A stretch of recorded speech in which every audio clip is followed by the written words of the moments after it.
অযোধ্যার রাম মন্দিরের চড়াওয়া সংক্রান্ত কথিত অনিয়ম ও চুরির অভিযোগে তদন্তে আজ বড়দিন।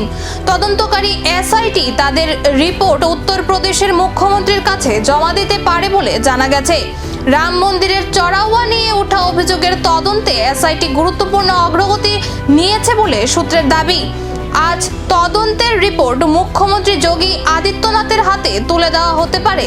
সেই রিপোর্টে তদন্তের বিভিন্ন তথ্য ও পর্যবেক্ষণ রয়েছে বলে জানা হচ্ছে। তদন্তে প্রমাণ হিসাবে 60টি পেন ড্রাইভ জমা দেওয়া হয়েছে বলে দাবি করা হয়েছে। ওই ডিজিটাল তথ্যের ভিত্তিতেই তদন্ত এগিয়েছে বলে সূত্রের খবর। যদিও তদন্তকারী সংস্থার পক্ষ থেকে প্রকাশ্যে সব তথ্য জানানো হয়নি।